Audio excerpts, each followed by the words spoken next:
이제 2000년 전에 주님께서 다시 오신다는 그 약속을 이루실 시간이 우리에게 다가오고 있습니다. 많은 사람들은 예수가 그리스도라는 사실조차 모르고 종교 생활을 하고 있지만, 많은 사람이 예수를 믿으면서 세상의 복을 구하고 있지만, 그 복의 축복의 주인은 땅에 마지막 우리를 잡고 있는 마귀임을 알았습니다. 이제 주님이 오실 시간이 얼마 남지 않은 이 시간, 멜기세덱 안에서 우리는 마지막 하나님께서 남겨준 그 약속을 발견하고 그 약속을 이루어 드리는 자가 되기를 간절히 기도합니다. 하나님의 비밀 멜기세덱을 기다리는 마지막 어린 양들이 아내가 되어서 말씀으로 하나님의 그 신부 단장을 하며 우리는 참하늘의 그 아버지와 하나를 이루었던 그 모먹기를 간절히 소망합니다. 오늘 또 그 말씀을 듣기 위해 우리가 한 자리에 모였습니다. 우리는 그 말씀이 있어야만이 마지막 이 말씀으로 모든 것을 이기고 남음이 있을 줄 압니다. 오늘 이 시간에도 주님께서 우리 가운데 함께해 주시옵소서. 오늘 또 그 말씀 안에서 우리가 그 말씀이 안에 있어야만이 모든 것이 이루어지고 마지막을 이룰 수 있음을 깨닫는 자가 되기를 간절히 소망합니다. 오늘 또 하늘의 신령한 복을 말씀으로 내려주시옵소서. 참 하늘의 신령한 말씀의 복을 주시옵소서. 내가 아들로 제사장으로 이 땅의 모든 것이 그 말씀 안에서 됨을 알고 오늘 또 말씀으로 되는 것을 믿게 하여 주시옵소서. 우리 모두가 그리스도의 영의 인도함을 받아서 마지막 그리스도 안에서 마지막 온전함을 이루어갈 수 있도록 주님께서 우리 모두를 이끌어 주시옵소서. 모든 말씀 우리 주 예수 그리스도의 이름으로 간절히 기도드립니다. 아멘. 오늘 말씀 보겠습니다. 요한복음 7장 16절이 아니고 7장 6절과 7절입니다. 7장 6절과 7절. 다 같이 한번 읽겠습니다. 예수께서 가라사대 내 때는 아직 이르지 아니하였거니와 너희 때는 늘 준비되어 있느니라. 6절이요. 7절에 세상이 너희를 미워하지 못하되 나를 미워하나니 이는 내가 세상의 행사를 악하다 증거함이니라. 모든 말씀이 이제 하나님의 때가 있다는 것입니다. 정한 때가 와야만이 이 복음이 우리에게 열어주시고 정한 때가 와야만이 이 복음은 전파되게 되어 있습니다. 히브리서 1장 11절에 보면 이 땅의 것은 다 멸망할 것이라 그랬어요. 그래서 다윗이 이러한 것이 없는 가운데 그 세계에 의의 사람이 있었다는 것을 가르쳐주죠. 이 땅의 것은 그림자이기 때문에 창조가 된 거기 때문에 다 멸망한다 그랬어요. 그것들은 다 멸망할 것이고 오직 주만이 영존한다는 거예요. 그것들은 마지막 다 옷과 같이 낡아지게 된다는 거예요. 다 낡아지게 되는 것이 되는데 우리의 몸이 이 주가 영존하듯이 그 몸이 옷과 같이 변동이 된다는 것을 우리에게 말해주고 있습니다. 그 주만이 영존한데 그 주가 누구냐? 그 주가 멜기세덱이라는 것입니다. 그래서 멜기세덱 안에서만이 모든 것들이 마지막은 변동이 이루어지고 이 땅에 있는 것들은 그림자 세계에 창조된 것들은 다 멸망하게 된다는 거예요. 그래서 이 세계는 1장 12절에도 보면 의복처럼 갈아입게 된다 그러죠. 그것들이 옷과 같이 변할 것이나 주는 여전하여 연대가 다함이 없으리라. 주만 영존하고 모든 세계는 다 없어질 세계라는 거예요. 그래서 마지막 이 말씀을 가지고 남는 것은 멜기세덱 말씀을 가지고 있는 신의 후사들만이 영존케 되는 몸으로 변한다는 것입니다. 그 사람을 다윗은 그 사람을 다윗이 본 사람이 누구였어요? 로마서 4장 6절에 보니까 다윗이 의의 사람이 있었다는 거예요. 바울도 또한 이 기록을 했죠. 일한 것이 하나도 없는데 하나님께 마지막 의로 여기심을 받는 자가 있다는 거예요. 일한 것이 없이 하나님께 의로 여기심을 받는 사람이 있다는 거예요. 사람. 그것을 다윗이 보고 기록을 했는데 이 자가 의의 사람인데 빌립보서 3장 21절에 모든 것이 다 없어지는데 오직 주만 영존하고 그 주만 영존하는 그 말씀 멜기세덱 안에서 옷과 같이 변동되는 자가 마지막 의의 사람이라는 거예요. 3장 21절입니다. 빌립보서.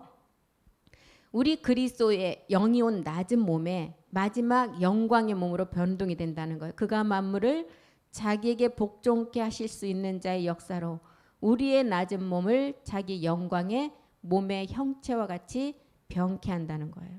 그래서 히브리서 1장 12절이 말하는 주는 여전하 연대가 다함이 없다는 기록을 한 것입니다. 그래서 우리는 멜기세덱 마지막 그 주가 멜기세덱 주인데 마지막 그 안에서만이 주가 영존하는 일한 것이 없이 의의 사람으로 여기는 그 신의 후사가 있다는 거예요. 우리가 요한복음 7장 요한복음 앞에서 7장 전에 오병이어와 칠병이에 대해서 공부를 다 했죠. 그래서 이제 너희들이 이 말씀을 채워지는 시간이 다 차고 준비가 되면 아까 우리가 앞에서 봤던 요한복음 7장 6절에 보니까 누구의 때가 온다는 거예요. 준비가 되면 내 때가 온다는 거예요. 예수께서 가라사대 내 때는 아직 이르지 아니하거니와 너희 때는 늘 준비되어 있느니라. 너희 때, 내 때는 아직 오지 않았다는, 이미 참하늘에서 아버지와 우리 주님의 몸이 하나가 된 말씀이 다 지금 준비가 되어서 아직 때가 되지 않았으므로 오지 않을 뿐이라는 거예요. 그런데 너희 때는, 너희는 늘 준비되어 있다는 거 뭐예요? 우리가 말씀을 지금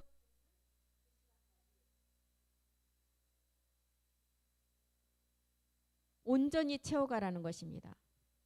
내 때는 아직 이르지 아니하였지만 너희 때는 늘 준비가 되어 있다는 거예요. 주님의 말씀이 우리 안에서 마지막 약속을 이룰 때까지의 그 말씀으로 채워지는 그날은 너희는 다 준비가 돼야 된다는 거. 그래야만이 내 때가 온다는 것입니다. 사도행전 1장 7절에도 한번 보겠습니다. 사도행전 1장 7절. 가라사대 때와 기한은 누구만 안다 그랬어요. 이 내 때가 오는데 가라사대 때와 기한은 아버지께서 자기의 권한에 두셨다는 거예요. 그래서 그 때와 기한은 아버지만이 알 수 있다는 거죠. 시편을 통해서 다윗은 또 뭐라 그래? 시편 102편 13절에 보면 주께서 반드시 그 때가 있는데 언제냐? 시온을 긍휼히 여길 때라는 거예요. 그때가 이제 내 때는 그때가 되었고 너희는 지금 말씀을 계속 들어가는 때라는 거예요. 너희 때는 너희는 지금 늘 준비하라는 거예요. 말씀으로. 그래서 시편 102편 13절에 보니까 주께서 일어나서 시온을 긍휼히 여길 때가 있다는 거예요. 이때가 언제? 지금 우리가 마지막 신의 후사들 제사장들이 지금 마지막 내 때가 이르기 전에 준비된 말씀을 듣는 시간이라는 것입니다. 그래서 요한복음 7장 7절에도 보면 세상이 너희를 미워하지 못한다는 것. 그런데 나를 미워한다는 것. 아직까지는 우리가 지금까지 온전한 몸이 되지를 않았어요. 이기는 말씀까지 주셨어요. 그래서 세상이 너희를 미워하지 못한데 나를 미워한다는 거예요. 이는 내가 세상의 행사를 악하다 증거한다는 거예요. 야고보서 4장 4절은 뭐라 그래요? 너희가 스스로 간음하는 자라. 스스로 간음했다는 것은 뭐예요? 본질상 날 때부터 우리는 옛사람이라는 본질의 죄를 가지고 나왔다는 거예요. 간음하는 여자들이요. 간음은 누구와 간음이에요? 우리의 육체와 간음이라는 것입니다. 이 육체는 하나님 것이 아니기 때문에 하나님 것이 아닌 것과 짝이 되는 게 간음이라는 거예요. 간음하는 여자들이요. 이 여자들은 모든 인류의 사람들, 죄라는 본질을 가지고 있는 사람들이 여자들이죠. 세상과 벗된 것이 하나님의 원수임을 알지 못하느냐. 그런즉 누구든지 세상과 벗이 되고자 하는 자는 하나님과 원수된 자라는 거예요. 로마서 8장 7절에도 육신의 생각은 하나님과 원수가 된다고 말하죠. 스스로 간음하는 육체를 가진 자, 이 자는 육신의 생각 자체 하나님과 원수가 되고 하나님의 법에 굴복지 못한다는 거예요. 그리고 갈라디아서 4장 16절에도 보니까 내가 너희에게 참된 말을 하니까 이 육체를 가지고 있는 자체는 원수이기 때문에 참된 말을 하니까 원수가 돼버린다는 거예요. 왜? 이 원수가 우리의 본질이잖아요. 그래서 참된 말과 원수가 된다는 거예요. 우리 주님이 내가 너에게 참된 말을 하니까 원수가 돼버린다는 거예요. 그럼 원수가 되지 않으려면 이 원수라는 옛사람을 십자가에서 스스로 간음한 날 때부터의 죄를 멸해야만이 원수에서 우리는 벗어나고 원수에서 이제는 화평이 되겠죠. 그래서 내가 너희에게 참된 말을 할 때 이렇게 원수가 된다는 거예요. 이것을 원수를 없애주기 위해서 이 원수를 화평에 그 담을 허물어주기 위해서 요한복음 3장 19절에 세상의 빛을 가지고 오셨다는 거예요. 우리 주님이. 요한복음 3장 19절 보겠습니다. 빛이 세상에 왔어요. 그런데 사람들이 자기 행위가 악함으로 빛보다 어두움을 사랑했어요. 자기 자체가 어둠에 있기 때문에 빛을 사랑할 수가 없어요. 그래서 빛보다 어둠을 더 사랑했다는 것입니다. 요한복음 7장 16절로 한번 가보겠습니다. 주님 예수께서 대답하여 가라사대 성경에서 내 교훈은 우리 주님 뭐라 그래? 내 교훈은 내 것이 아니라 나를 보내신 이가 한 그대로 한다는 거예요. 나를 보내신 이가 그대로 한다는 거. 그러면 우리 요한복음 5장 30절에 보면 우리 주님 뭐래? 나는 아무것도 스스로 할 수 없다는 거예요. 나는 아무것도 스스로 할 수 없다. 듣는 대로 심판하고 나는 나의 원대로 하려 하지 않고 나를 보내신 이의 원대로 하려 한다는 거예요. 그래서 우리 주님이 이 그리스도가 하나님의 아들이 창세 전에 있던 창세 전의 것을 가지고 이 아들이 창조를 다 하셨다는 거예요. 이 땅에. 그래서 이렇게 얘기하는 듣는 대로 심판하고 나는 나의 원대로 하지 않고 나를 보내신 이의 원대로 한다는 거예요. 아버지 것을 가지고 아들이 다 창조를 했어요. 근데 마지막 요한복음 6장 44를 나를 보내신 이의 뜻을 온전히 행할 때는 이 아들이 할 수가 없다는 거예요. 요한복음 6장 44절 보겠습니다. 나를 보내신 이의 뜻대로 내가 하는데 나를 보내신 아버지께서 이끌지 아니하면 아무라도 내게 올 수 없고 오는 그를 내가 마지막 날에 다시 살린다는 거예요. 이것은 아버지가 하실 수 있는 일이죠. 다시 살리는 게 뭘로요? 지금은 우리에게 스스로 가늠한 자가 되어서 스스로 참된 말을 전할 때 원수된 그 육체를 멸하고 나니까 우리 안에 그리스도의 영이 왔어요. 그런데 마지막 날 살리는 것은 그 영 안에 있는 완전한 몸이 있다는, 이게 멜기세덱 몸이라는 것입니다. 이것을 마지막 날에 다시 살리게 된다. 이것이 우리 주님께서 말하는 것이 뭐예요? 내 교훈은 내가 하는 것이 아니라는 거예요. 나를 보내신 이가 한다는 거예요. 이것을 지금 요한복음 7장 16절에서 설명하고 있습니다. 교훈은 그리스도 안에 거하는 것이 교훈이라고 그랬어요. 요한복음 7장 17절도 한번 보겠습니다. 교훈은 그리스도 안에 거하는 자가 그리스도를 모시는 거라고 말하는 것입니다. 사람이 하나님의 뜻을 행하려 하면 이 교훈이 하나님께로 왔는지 내가 스스로 말함인지를 알게 된다는 거예요. 그리스도의 영을 가진 자가 이 교훈을 먼저 받아서 마지막 하나님의 뜻을 온전히 이루게 된다는 거예요. 요한복음 8장 47절에도 보면 하나님께 속한 자가 하나님의 말씀을 듣게 된다는 거예요. 하나님께 속한 자는 하나님의 말씀을 듣나니 너희가 듣지 않는 자는 것은 뭐예요? 하나님께 속하지 아니했다는 거예요. 하나님께 속한 자는 하나님 말씀을 듣게 되어 있다는 거예요. 호세아서 6장 3절도 보겠습니다. 우리가 그래서 이 여호와를 힘써 알으라는 거예요. 이 여호와. 마지막 이제 멜기세덱 주 여호와를 알아는 거죠. 그러므로 우리가 여호와를 알자. 힘써 여호와를 알자. 그의 나오심은 새벽 빛같이 일정하다. 새벽 이슬같이 나오는 주의 청년들. 마지막 여호와를 아는 자가 새벽 빛같이 일정하니 비와 같이 땅을 적시는 늦은 비와 같이 우리에게 임한다는 거예요. 마지막 늦은 비의 말씀을 통해서 우리가 새벽 이슬 같은 주의 청년들이 나오는데 이 자들이 누구의 반차를 쫓은 그 안에서 나온다고요? 멜기세덱의 반차를 쫓은 그 안에서 마지막 새벽 이슬 같은 청년들이 주께로 나온다는 거예요. 그래서 보낸 자의 말씀을 우리는 하나님의 뜻을 행하려면 그 교훈이 하나님께로 왔는지를 먼저 알아야 되고 하나님께로 보내신 자의 말씀을 우리가 들어서 마지막 그리스도 교원 안에 거하는 자가 돼야 된다는 것입니다. 요한복음 7장 19절로 가보겠습니다. 율법에 그리스도가 이미 다 기록이 되었어요. 율법을 깨닫게 되면 그리스도를 알게 돼 있어요. 모세가 너희에게 율법을 주지 아니하느니나 너희 중에 율법을 지키는 자가 없도다. 너희가 어찌하여 나를 죽이려 하느냐. 율법을 주셨을 때는 율법을 통해서 죄를 깨닫고 그 죄를 깨닫고 나니까 우리가 그리스도를 알게 되는 거예요. 그래서 율법만 제대로 깨닫게 되면 마지막 우리는 그리스도를 알아서 마지막 상속자가 되는 것을 알고 이제 7장 상속자가 되는 걸 알고 율법을 깨닫지 못하니까 어찌하여 너희가 나를 죽이려 하느냐 이렇게 묻는 거죠.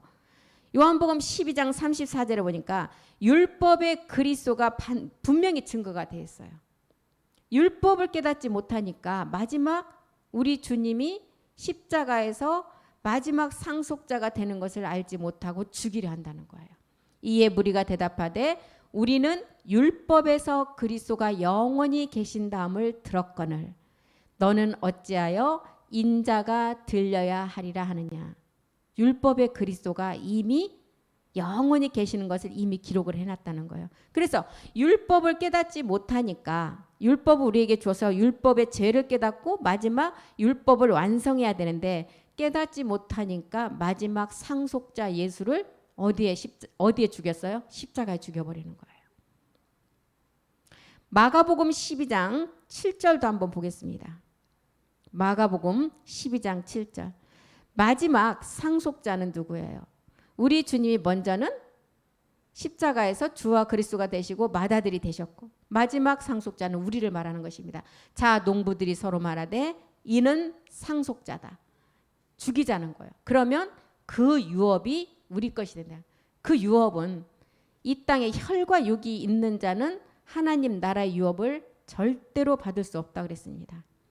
스스로 가늠한 자의 그 하나님의 그 참된 말을 했을 때 원수된 몸을 가지고는 절대로 유업을 이을 수가 없고 상속자가 되지 못하는데 율법을 제대로 깨닫지 못하니까 우리 마지막 상속제자는 그 주님을 십자가에 못 박아버린 거예요.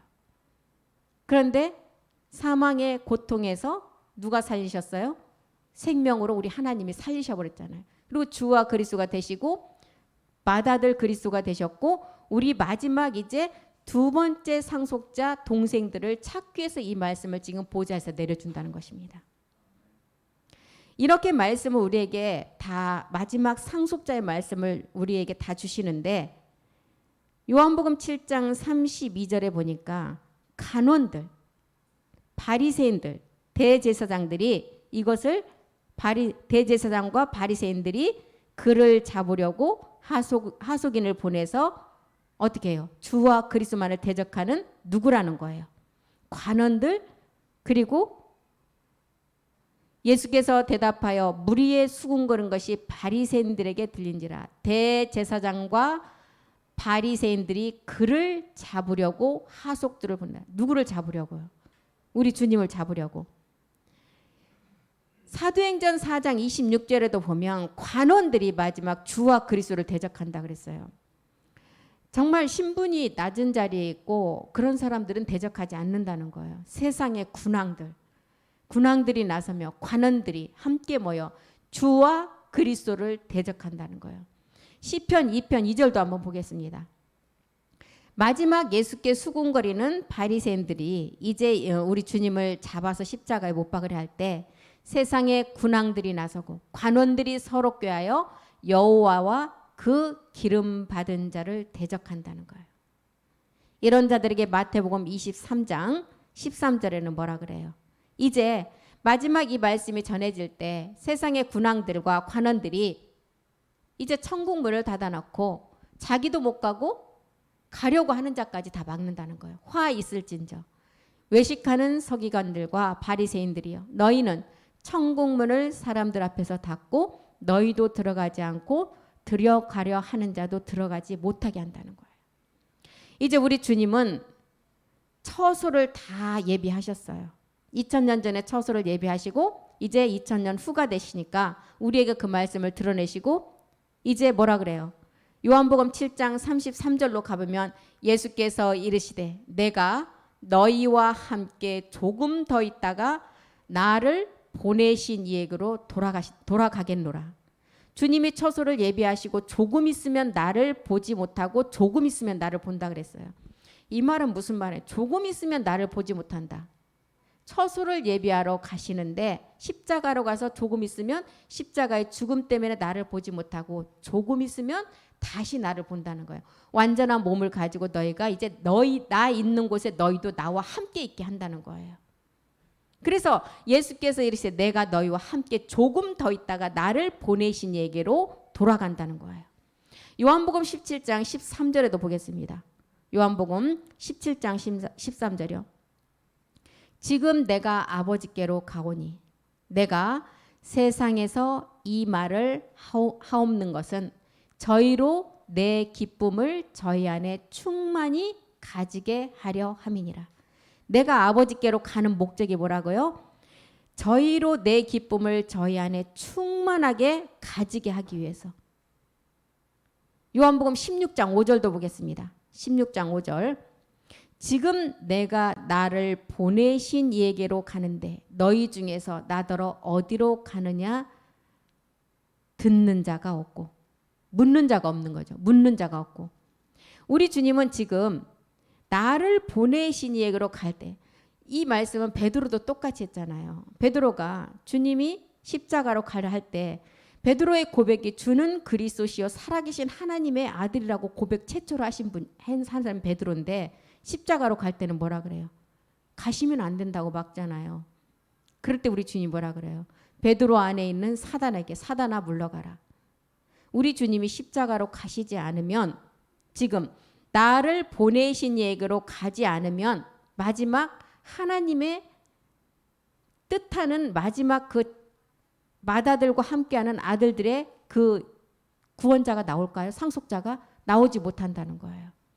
이거를 지금 우리 주님께서 처소를 예비하시고 조금 있으면 나를 보지 못하고 십자가로 가서 주와 그리스도가 되기 때문에 보지 못하고 조금 후면 다시 보는 마지막 완전한 약속의 그 몸을 가진 자를 이제 임마누엘 하게 된다는 것을 보여주는 것입니다. 요한복음 16장 16절 한번 보겠습니다. 조금 있으면 나를 보지 못한다. 예수가 그리스도가 되는 그 시점이에요. 조금 있으면 너희가 나를 보지 못하겠고 또 조금 있으면 나를 보게 된다. 조금 있으면 나를 보지 못하는 십자가에서 우리 주님이 몸을 들이시고 주와 그리스도가 되는 예수가 그리스도가 된 지점을 말하고, 조금 있으면 나를 다시 본다는 지점은 언제예요? 이제 완전한 몸을 이루고 두 번째 우리 주님이 오실 때 죄와 상관없는 자가 이루는 그 몸에 있을 때, 그때는 너희도 나 있는 곳에 임마누엘 몸을 가지고 함께 하신다는 거예요. 그래서 첫 번째 조금 있으면 나를 보지 못하는 십자가 도의 초보 때를 말하고, 이제는 그때는 값없이 받는 은혜를 선물로 받은 때를 말하고, 그 다음에는 이제 보좌의 은혜로 나가는 마지막 그 보좌 우편에 몸을 얹는 때, 그때가 조금 있으면 나를 보아서 너희가 임마누엘 하게 된다는 거예요.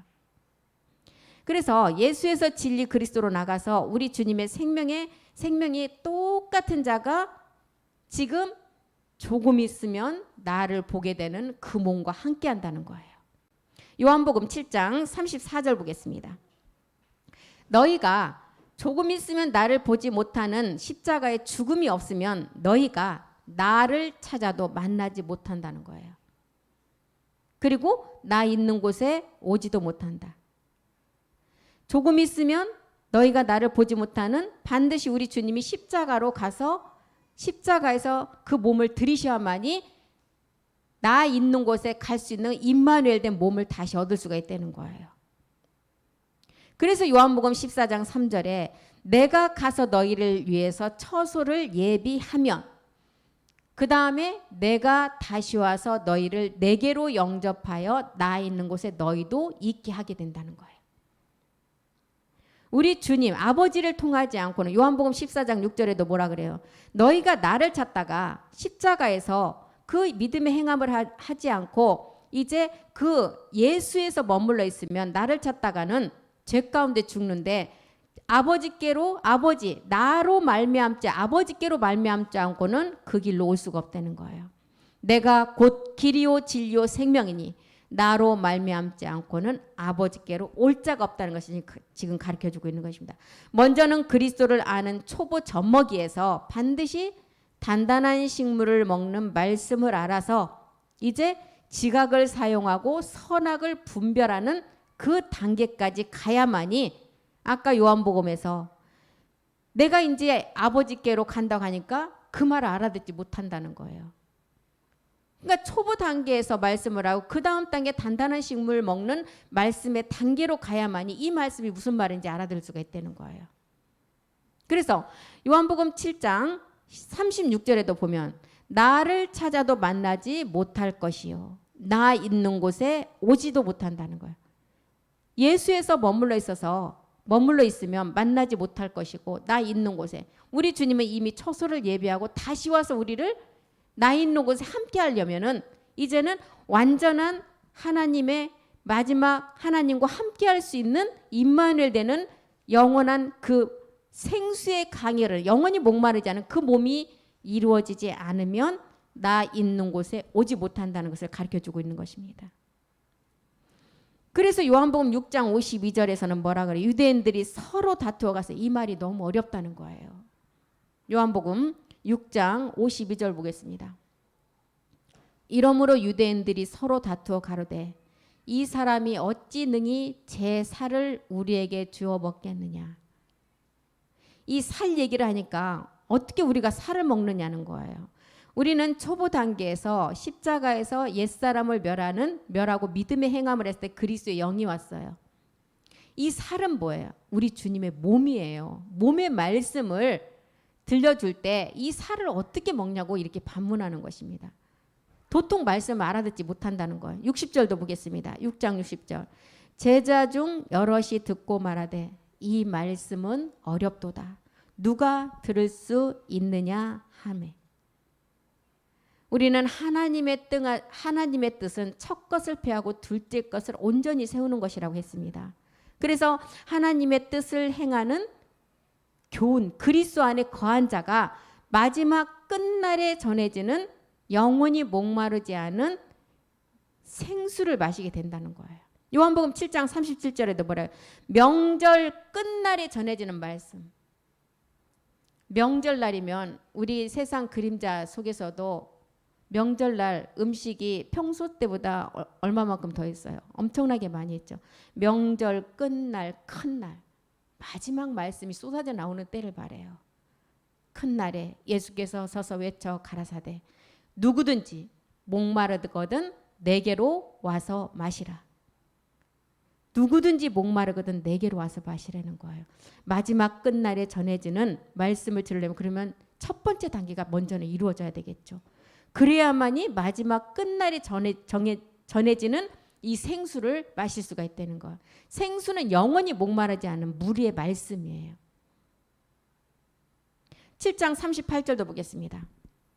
누구든지 와서 내게 와서 마시라. 나를 믿는 자는 성경의 이름과 같이 그 배에서 생수의 강이 흘러 넘친다는 거예요. 마지막 명절 끝날에 전해지는 말씀. 생수의 강이 흘러 넘치는데 이사야서 58장 11절 한번 보겠습니다. 이 말씀 어떤 말씀인지 보겠습니다. 이 생수의 마지막 명절 끝날에 전해진 이 생수의 말씀. 이사야서 58장 11절이요. 58장 11절. 나 여호와가 나를 항상 인도하여 마른 곳에서도 내 영혼을 만족해 하며 내 뼈를 경고케 하고 너는 물된 동상 같겠고 물이 끊어지지 아니하는 샘 같을 것이다. 명절 끝날에 생수의 강이 배에서 흘러 넘치는 말씀이 이런 말씀이라는 거예요. 마른 곳에서도 내가 마르지 아니하고 내 영혼이 항상 만족해 되는 말씀. 내 뼈가 경고케 되는 말씀. 너의 안에 물된 동상같이 물된 동상 말씀이 흘러 넘쳐 배에서 생수가 흘러내는 영원히 임마누엘을 할 수 있는 그 말씀이 넘쳐난다는 거예요.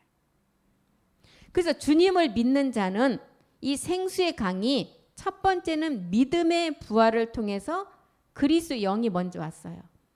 마지막 영원히 목마르지 않은 생수의 강이 배에서부터 흘러나오려면 이제 두 번째 몸의 부활이 된다는 거예요. 그 말씀이 내 안에서 흘러 넘치게 한다는 물된 동상같이 하고 말씀이 끊어지지 않는 샘 같게 된다는 거예요. 십자가의 죽음을 통해서 먼저는 믿음의 행함이 돼야 되겠죠. 그래야만 내 안에 그리스도가 먼저 오고 그 후에 목마르지 않은 영원한 생명 생수는 이 생수는 어디로부터 와요? 계시록에 보면 보좌로부터 새 예루살렘으로부터 하늘로부터 썩지 않은 말씀 다 이런 말씀이라는 거예요. 계시록 22장 1절 한번 보겠습니다. 완전한 생수는 어린 양의 보좌로부터 나온대요. 계시록 22장 11절 새 예루살렘으로부터 나오는 말씀. 22장 1절이요. 죄송해요. 1절. 22장 1절이요. 또 저가 수정같이 맑은 생명수의 강을 내게 보이니 하나님과 및 어린 양의 보좌로부터 나오는 말씀. 보좌로부터 생명수의 강은 마지막 영과 몸이 하나가 되는 것을 말해요. 그리고 하나님과 어린 양의 보좌로부터 나온다. 보좌, 하나님의 보좌에서 나오는 말씀이 어떤 말씀? 완전한 말씀이겠죠. 계시록 22장 2절도 보겠습니다. 이 말씀은 강 좌우에 있는 생명나무의 말씀이라는 거예요. 길 가운데로 흐르다가 강 좌우에 생명나무가 있어 12가지 실과를 맺히되 달마다 그 실과를 맺히고 그 나무 잎사귀들은 만국을 소성케 하는 말씀. 생명나무가 창세기에 나왔었죠. 에덴에. 마지막 우리는 선악을 먼저 알고 좋은 나무가 돼서 마지막 생명나무가 돼야 되겠죠. 생명나무가 있는 12실과를 맺히되 10이라는 수를 통해서 우리는 야곱의 12지파, 12진주문, 그 다음에 12지파를 통해서 24장로의 세계, 이런 세계를 우리는 10이라는 수를 통해서 가르쳐 주시죠. 그리고 달마다 실과를 맺히고, 실과를 맺힌다는 건 마지막 몸의 열매를 말해요. 실과를 맺히고 그 나무 잎사귀들은 만국을 소성하기 위하여 있더라. 만국을 소성한다. 완전한 몸이 완성되지 않으면 이 만국을 소성할 수가 없겠죠. 그래서 마지막 영의 순환의 몸을 말하는데, 이 마지막 명절 끝날에 물된 동상 같은 건 내 영혼을 만족케 하는 말씀, 보좌의 어린 양의 그 보좌로부터 나오고 새 예루살렘으로부터 나오는 말씀이라는 거예요. 그래서 그리스도를 우리 안에 모시면 먼저는 이제 이런 말씀들이 우리 안에서 영으로 이제는 그 말씀이 자라서 마지막은 완전한 성전되는 생명수가 나온다는 거예요. 생명수 말씀이 나오니까 우리의 입술은 뭐밖에 없겠어요? 찬미의 제사밖에 없겠죠. 감사하고 기뻐하는 찬미의 제사밖에 우리는 할 것이 없다는 거예요. 요한복음 7장 49절로 다시 한번 가보겠습니다. 요한복음 7장 49절이요. 물과 영으로 거듭나야 되는데 율법을 알지 못하는 무리는 저주를 받은 자들이다. 아까 율법에서 분명히 율법을 통해서 우리는 죄를 깨닫고 율법의 그리스도가 이미 증거됨을, 요한복음 12장 34절에 이미 그리스도가 증거됨을, 기록됨을 다 알았어요. 그런데 율법만 잘 깨달으면 그리스도를 알 수가 있다는 거예요. 그런데 율법을 알지 못하는 이 무리는 저주를 받는다는 거예요. 니고데모도 거듭나는 것이 뭔지를 몰랐어요. 물과 영으로 거듭난다는 의미를 모르고 주님께 물었을 때, 물과 영으로 거듭나라고 했을 때 니고데모는 그래도 문자적으로 알아들었다는 거예요. 내가 다시 엄마의 뱃속에 들어가서 다시 태어난다는 것을 알았어요. 율법을 통해서 죄를 깨닫고 율법의 저주 아래 있는 몸을 십자가에서 멸한 다음에, 그런 다음에 마지막 만국을 소성할 수 있는 그 몸의 완성으로 가야 되는데 율법을 알지 못하는 무리가 저주를 받는다는 거예요. 이사야서 5장 21절에도 보니까 이런 자들은, 율법을 모르는 자들은 저주를 받는데 이사야서 5장 21절에 뭐예요? 스스로 지혜 있다 하는 자, 스스로 명철하다 하는 자, 이런 자들은 어쩐다고요? 그들은 화가 있대요. 마지막 화. 자기 스스로가 지혜 있다고 스스로가 명철하다는 거예요. 본질의 것을 가지고 아무리 지혜가 있고 본질의 것을 가지고 명철하다 해도 마지막은, 결과는 똑같은 사망이라는 거죠. 다윗은 우리에게 뭘 통해서 마지막 의의 아들이 된다고 그랬어요? 말씀으로 된다고 그랬어요. 말씀으로, 일한 것이 없이 마지막 의의 사람이 된다는 거. 요한복음 10장 35절에 보라. 성경의 말씀은 1.1획도 변하지 않고 패하지 못한다는 거예요. 요한복음 10장 35절에. 그래서 마지막 의의 아들이 된다는 것은 하나님의 말씀을 받은 그 자가 신이 되는데 말씀 그대로 된다는 거예요. 그래서 이 말씀은 옛사람으로부터 구원받는 말씀에서 이제 내가 아들로서 확정되는 참하늘의 멜기세덱의 말씀을 들어서 마지막을 확증한다는 거예요. 그래서 마지막 말씀을 받는 자들은 이미 구원하고는 상관이 없죠. 구원은 내가 옛사람을 멸할 때 이미 구원이 이루어져요. 그런데 이 말씀을 듣는 자들은 내가 아들이냐 제사장이냐라는 거예요. 그래서 마지막 이 말씀 받는 자들은 어떤 씨가 있어야 돼요? 유전자의 씨. 유전자의 씨가 있는 자가 이 말씀을 듣게 된다는 거예요. 이 씨가 있는 자가 듣게 되는데 마태복음 25장에 보면 혼인의 비밀을 통해서 등과 기름을 준비 안 된 자는 자격이 되지 않는다는 거예요. 자격되는 자에게 마태복음 25장에서는 자격이 되는 자에게 뭘 줬어요? 달란트를 주어서 장사를 하게 해요. 장사는 뭐예요? 내가 이 말씀을 듣는 게 장사라 그랬잖아요. 그래서 자격이 되는 자가 마지막 말씀을 듣는 거예요. 아들이 듣는 멜기세덱 주의 말씀을 듣는 자는 그래서 아무에게나 주어지는 것이 아니고 아무나 들을 수 없는 말씀이라고 하는 것입니다. 멜기세덱의 말씀을 듣는 자는 반드시 해산의 수고를 통해서 생명으로 출산이 돼야 돼요. 그래서 온 인류의 여자가 죄 있는 육체를 가진 온 인류의 여자가 남자의 생명을 가져서 그 다음에 아이를 가지게 되면 해산의 진통을 통해서 생명으로 출산이 된다는 거죠. 그래서 생명이 들어온 자체가 마지막 이 생명, 출산할 수 있는 생명이 들어온 것이 우리에게 준 달란트라는 거예요. 그래서 이 달란트는 가지고 땅에 묻어두면 어떤 자가 돼요? 악하고 게으른 종이 되어서 있는 자에게 이것을 빼앗아서 있는 자에게 다시 준다 그랬어요. 그래서 달란트는 반드시 장사를 해야 되는데 이 달란트가 마지막 결과가 뭐예요? 멜기세덱의 부활의 몸을 얻는 결과예요. 마태복음 25장 11절 한번 보겠습니다. 11절 마지막 등과 기름을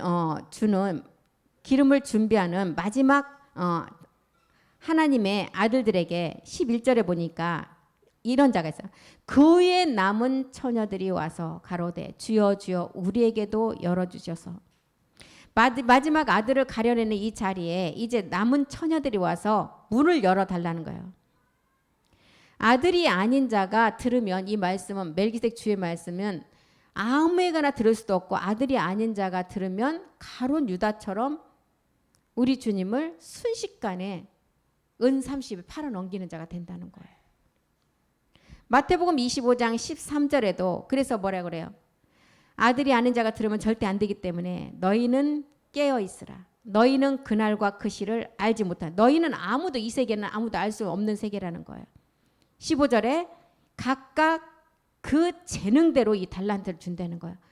그 재능대로 하나에게는 금 5달란트, 하나에게는 2달란트, 하나에게는 1달란트. 이것은 구원받는 단계가 절대 아니고요. 아들이냐 아들이 아니냐를 지금 구분해낸다는 거예요. 그래서 달란트는 반드시 달란트를 받은 자는 이것을 가지고 장사를 해야 된다는 것입니다. 제사장 아들이라면 남아있는 이 말씀을 달란트를 줬다는 것은 이 남아있는 말씀을 열심히 들어서 말씀으로 채워서 마지막 이제 해산의 수고를 통해서 생명으로 출산이 돼야 된다는 거예요. 이 자가 아들이고 제사장 될 자라는 것입니다. 그래서 달란트를 주어서 너는 아들이야 하고 이 표시를 한다는 거예요. 1달란트 받은 자가 장사하지 않고 땅에 묻어놓으면 악하고 게으른 종이 된다는 것입니다. 아들의 자격을 상실하는 거예요. 그래서 달란트는 멜기세덱의 비밀의 말씀을 준 것이고 우리는 반드시 장사를 해야 된다는 것입니다. 1달란트를 받았으면 반드시 2달란트로 장사를 해서 2달란트 남겨야 돼요. 2달란트를 받았으면 몇 달란트로요? 4달란트. 5달란트는 10달란트를 만들어야 돼요. 누가복음 19장 12절도 한번 보겠습니다. 여기도 이제 귀인이 나오죠. 이것도 어떤 귀인이 왕위를 받았어. 여기도 달란트의 의미예요. 가라사대 어떤 귀인이 왕위를 받아 가지고 오려고 먼 나라로 갈 때 이 어떤 귀인이 왕위를 받았어요. 왕위를 준 것은 달란트인데 장사를 하라고 준 거예요. 장사는 남아있는 말씀이 지금 남아있기 때문에 이 말씀은 지금 이루어진 말씀이 아니에요. 지금 바로바로 내가 매 끼마다 매 시간마다 들어서 이 말씀을 들어서 지금 생명으로 들어서 이 말씀으로 지금 이뤄가야 돼요. 그런 다음에 해산의 수고를 통해서 생명으로 나아야 된다는 것이 이게 달란트라는 거예요. 구원받은 말씀은 2000년 전에 이미 이루어진 말씀이기 때문에 제가 지난번에도 말씀드렸듯이 한 번에 들어서 이룰 수가 있어요. 과거형으로 이루어진 말씀이기 때문에. 그런데 왕위 세계의 말씀은 미래형으로 남아있는 말씀이기 때문에 우리가 매일 말씀을 먹어서 달란트 장사를 해서 들어서 이 말씀으로 내가 완성되어져 가야 돼요. 진행형으로. 그래서 달란트를 주고 문화를 주었다는 거예요. 앞으로 일어나가라는 거예요. 그래서 이 세계를 깨어서 하루하루 장사를 해서 이루어 나가라는 것입니다. 그래서 누가복음 19장 12절에 귀인이 왕위를 받아 먼 나라로 갑니다. 먼 나라로 나갈 때 13절에 그 종에게 그 종을 불러 은 10문화를 주며 이르되 내가 돌아오기까지 장사라 하니라. 여기는 달란트가 이제 10문화로 줬다 그래요. 돌아오기까지 장사하라. 장사하라는 것은 구원받을 것을 말씀으로 사라처럼 끝까지 지키면서 가야 돼요. 사라도 처음 아브라함에게 창세기 13장에서 팔릴 때는 이 세계를 몰랐어요. 그러다가 두 번째 아비멜렉에게 두 번째 팔릴 때 사라가 아브라함 아내 멜기세덱 주를 알게 되었어요. 그때부터 사라도 장사를 함으로 누구를 갖게 되었어요? 생명? 이삭 그리스도를 갖게 된 거예요. 이삭이 잉태되어서 실상으로 몸으로 나아졌잖아요. 그래서 우리에게 10문화를 주어서 내가 돌아오기까지 장사라는 것입니다. 누가복음 19장 14절 보겠습니다. 그런데 그 백성이 저를 미워하여 사자를 뒤로 보내어 가로되 우리는 이 사람이 우리의 왕됨을 원치 아니한다는 거예요. 마지막 하나님의 아들들이 되는 것을 누가 방해할 것을 보여줘요. 누시퍼가 방해할 것을 또한 보여주는 것입니다. 문화를 가지고 장사하는 일에는 용이 우리를 주관하지 않아요. 용은 이미 십자가에서 2000년 전에 옛사람 멸할 때 심판을 받았기 때문에 왕위를 받을 때 방해하는 것은 용이 방해하는 게 아니라는 거예요. 누시퍼가 방해한다는 것입니다. 누시퍼가 이 아들이 되려고 하다가 타락했잖아요. 그래서 마지막 아들이 문화 장사를 통해서 나오는 것을 누시퍼는 이미 알고 있다는 거예요. 그래서 주님은 문화를 주면서 뭐라 그랬어요? 장사를 반드시 하라 그랬어요. 이 문화 장사를 못하게 누가 막는다고요? 누시퍼가 막는다는 거예요. 이 누시퍼가 막는 게 지금 우리에게 다가온 뭐예요? 기근이라는 것입니다. 이 시대에 지금 이 아들들이 마지막 그 몸을 온전히 장사를 해서 이루어야 되는데 이 아들들에게 이것을 얻지 못하도록 우리에게 지금 이 기근을 주고 있는 거예요.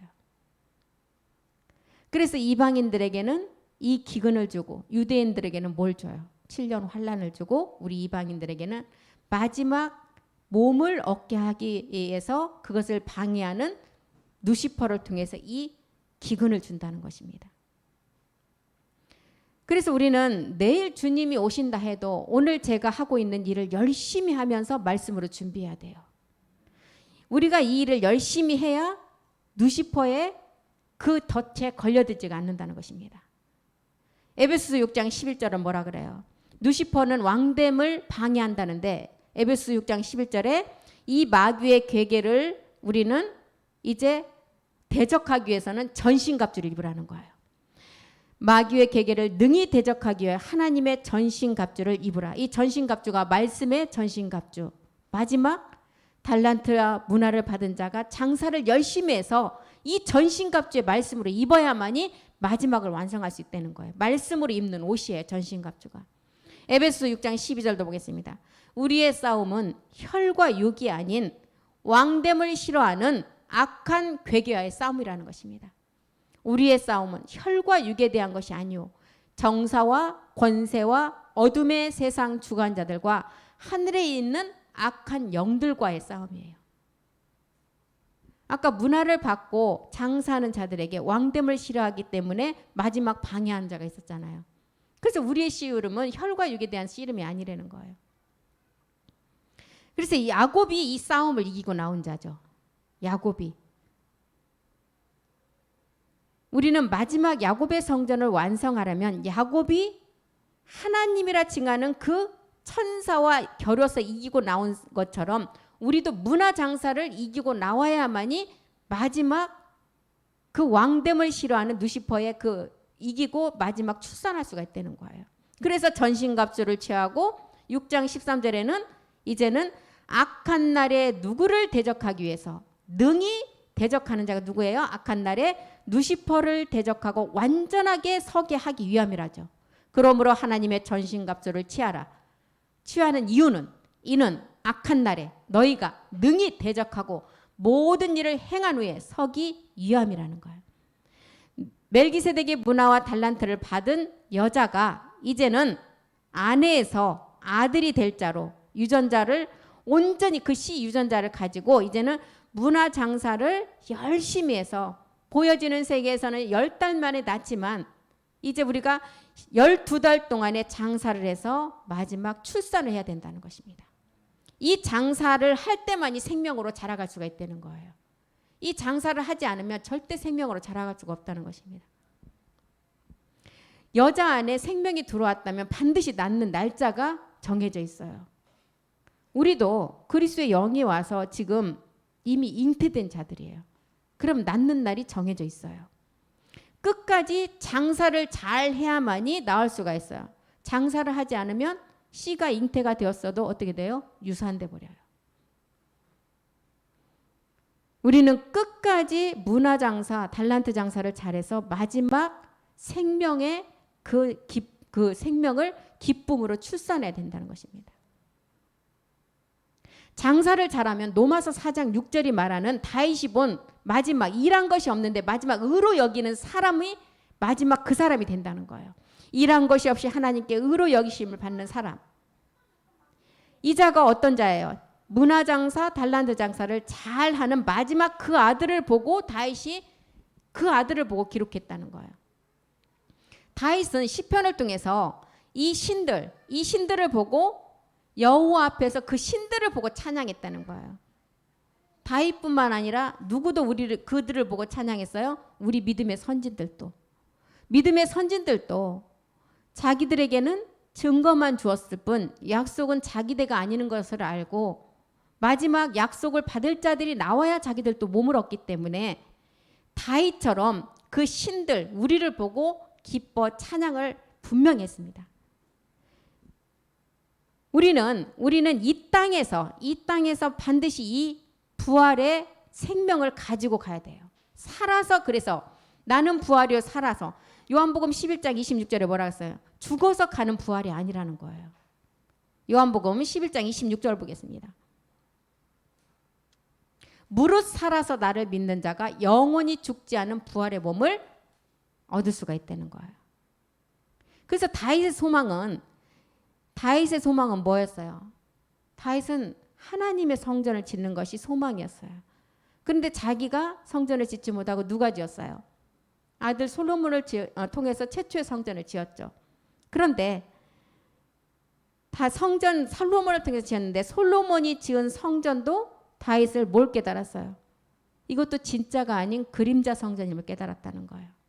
그리고 이제 다윗이 우리에게 말한 게 뭐예요? 다윗이 마지막 솔로몬을 통해서 하늘의 모형을 그대로 본떠서 지은 성전이지만 여기도 그림자 성전이기에 하나님이 여기에 계시지 않는다는 것을 알았다는 거예요. 그럼 어디에 짓는 성전에 하나님 계심을 알았어요?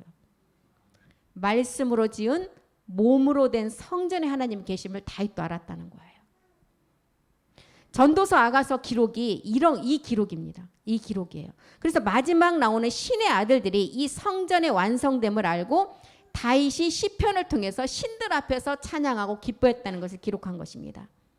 이 기쁨을 방해하는 게 누구라고요? 왕됨을 싫어하는 마지막 누시퍼라는, 마지막 신들이 나와서 뭘 하기 때문에 자기를 심판하잖아요. 백보자 심판, 암흑물질까지 심판하잖아요.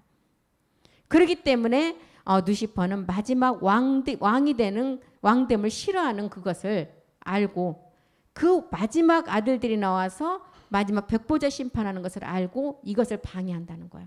사도행전 7장 46절 한번 보겠습니다. 솔로몬을 통해서 지은 성전, 사도행전 7장 46절. 아들이 지은 성전도 그림자로 알았죠. 다윗이 하나님 앞에서 은혜를 받아 야곱의 집을 위하여 하나님의 처소를 준비케 하여 달라고 했어요. 47절이요. 그러나 지극히 솔로몬이 그를 위해서 그 집을 지었는데, 48절. 그러나 지극히 높으신 이는 손으로 지은 곳에 계시지 아니한다는 것을 다윗이 알았다는 거예요. 우리가 초보 때는 옛사람을 멸하는 구원받는 은혜를 알았지만, 다윗이 지극히 높으신 이는 손으로 지은 곳에 하나님 계시지 않는다는 것을 알았던 것은 보좌의 은혜를 깨달았다는 거예요. 야곱의 집의 성전을 완성하는 은혜를 받은 자가 이제 마지막 보좌의 은혜를 입어서 마지막 그 말씀을 가지고 몸으로 성전을 완성한다는 거예요.